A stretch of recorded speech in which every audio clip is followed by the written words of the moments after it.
Sahabat setia Gowori yang dikasihi Tuhan, Shalom. Hari ini adalah Jumat 28 Mei 2021. Kita membuka doa novena tubuh dan darah Kristus sampai pada tanggal 5 Juni nanti. Di Paroki San Mare, novena ini diadakan setiap misa mulai dari hari ini sampai dengan tanggal 5 Juni. Dan novena ini akan didoakan sesudah doa, sesudah komuni.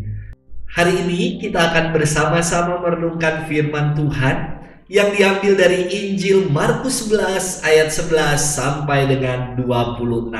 Mari kita siapkan hati kita. Haleluya, haleluya. Aku telah memilih kalian dari dunia, agar kalian pergi dan menghasilkan buah, dan buahmu itu tetap. Haleluya, haleluya.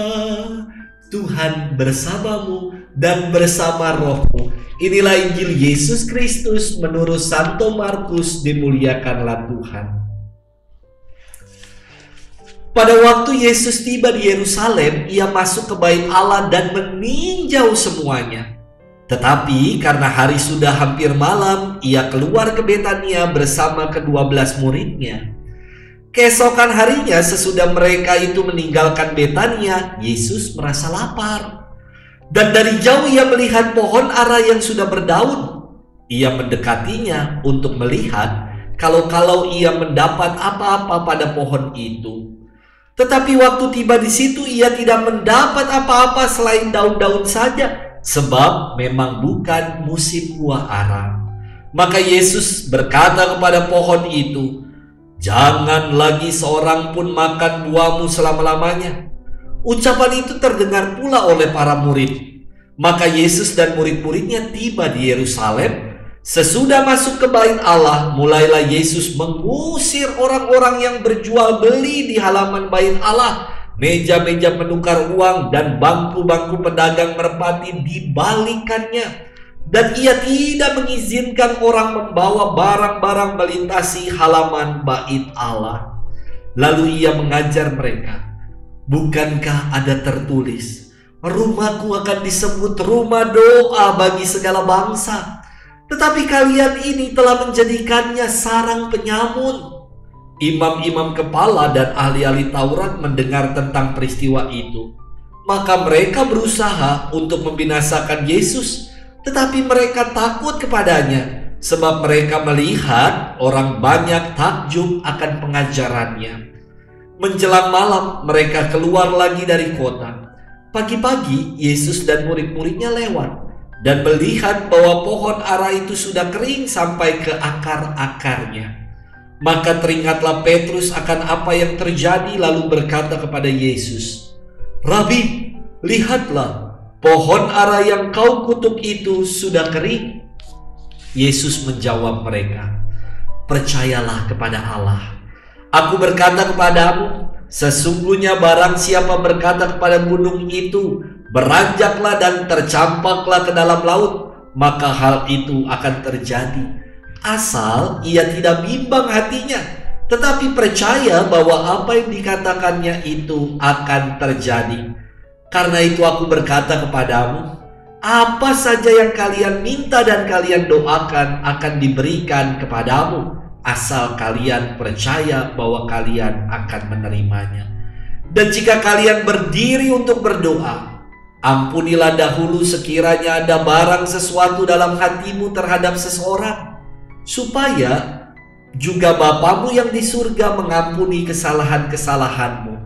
Tetapi jika kalian tidak mengampuni, maka Bapamu yang di surga juga tidak akan mengampuni kesalahan-kesalahanmu." Demikianlah Injil Tuhan, terpujilah Kristus. Sahabat setia Gowori yang dikasihi Tuhan, Shalom. Damai sejahtera Tuhan senantiasa tinggal bersama kita. Amin. Saudara-saudariku, buah-buahan yang ada di pastoran itu nampak juga tergantung musim yang ada di pasar. Kalau lagi musim buah duku, ya di pastoran juga ada buah duku. Lagi musim buah durian, di pastoran juga ada buah durian. Lagi musim buah manggis, juga ada di pastoran pasti buah manggis. Namun, ada juga buah yang tidak tergantung pada musim, karena selalu berbuah setiap tahun. Dan biasanya buah-buah yang tidak mengenal musim itu juga ada di pastoran. Buahnya itu JPP, jeruk, pisang, dan pepaya. Sahabat setia Gowor yang dikasihi Tuhan, firman Tuhan hari ini nampak membingungkan, namun bisa juga menjadi cerminan loh buat diri kita. Yang membingungkan begini, dikisahkan Yesus yang lapar dan hendak mengenyangkan dirinya dengan makan buah ara. Lalu karena pohon ara yang didatanginya tidak berbuah, Yesus mengutuk pohon ara itu. Lah, kenapa ya kok Yesus mengutuk pohon ara? Padahal dikatakan dengan jelas bahwa saat itu bukan musim buah ara. Apakah karena dirinya lapar? Sebagaimana ada tagline yang mengatakan, lapar galak, kenyang ngantuk. Sekurang-kurangnya saudara-saudari, ada 3 metode penafsiran dari kisah ini. Yang pertama adalah pohon ara juga menjadi simbol bangsa Israel.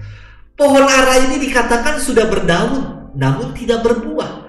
Mirip dengan bangsa Israel yang terkesan rindang atau sudah berdaun, namun dalam arti ini beriman tetapi tidak berbuah, berteriak hosana, terpujilah, kemudian mengatakan salibkanlah dia. Sebentar percaya, selanjutnya ragu. Iman yang macam inilah yang dikritik oleh Yesus. Maka di bagian akhir firman Yesus mengatakan, percayalah kepada Allah. Asal kalian percaya, kalian akan menerimanya. Tafsiran yang kedua mengatakan bahwa tindakan Yesus mengutuk pohon ara adalah tindakan simbolis. Di awal kisah dikatakan bahwa Yesus tiba di Yerusalem dan sudah masuk ke bait Allah untuk meninjau semuanya. Kemudian karena hari sudah malam, Yesus pergi ke Betania.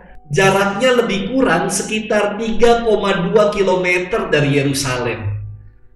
Keesokan harinya, Yesus kembali ke Yerusalem, dan dalam perjalanannya Yesus yang lapar melihat pohon ara yang sudah berdaun namun tidak berbuah, dan Yesus mengutuknya. Tindakan ini menjadi tindakan simbolis atas orang-orang Yahudi yang menjadikan bait Allah sarang penyamun, tempat untuk berjualan.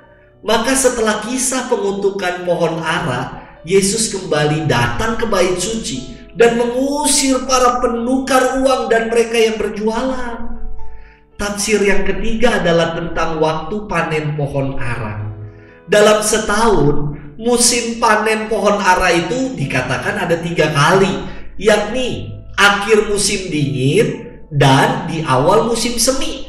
Di kedua musim ini, buah ara yang dihasilkan rasanya itu asam. Sedangkan pada musim gugur, ini disebut sebagai masa panen utama. Buah dari pohon aranya itu rasanya manis, enak, nikmat rasanya. Pohon ara yang disampaikan dalam firman hari ini telah berdaun, menandakan bahwa itu musim semi. Namun kenapa tidak berbuah? Makna bukan musim buah ara, arti sebenarnya adalah bukan musim panenan yang di musim gugur yang disebut sebagai panenan utama. Jadi tindakan Yesus yang mengutuk pohon ara adalah simbol dari hidup yang tidak berbuah, tidak bermakna. Padahal Yesus tidak berharap buah ara seperti yang ada di panenan musim gugur, di panenan yang utama. Yesus hanya berharap ada buahnya, ada apa-apa, ada sesuatu, berbuah apa adanya. Namun pohon ara itu tidak menghasilkan buah, sehingga Yesus mengutuknya. Sahabat setia gowor yang dikasihi Tuhan, di awal tadi saya menyampaikan bahwa firman hari ini dapat juga menjadi cerminan untuk diri kita. Mari kita bertanya, apakah dalam hidup ini kita juga telah berbuah? Bahkan kalau bisa berbuah tanpa harus mengenal musim. Artinya jangan sampai kita lagi merasa terberkati, lagi hidup nikmat, kita puja-puji Tuhan, kita pelayanan ke sana kemari. Namun ketika kita mengalami tantangan, mengalami persoalan dalam hidup, kita malah bersungut-sungut, mendurhakai Allah dan mundur dari pelayanan. Sahabat setia gowor yang dikasihi Tuhan, pesan firman Tuhan saya kira satu, mari kita berbuah. Selamat berbuah dalam hidup, dan Tuhan memberkati kita dalam nama Bapa dan Putra dan Roh Kudus. Amin.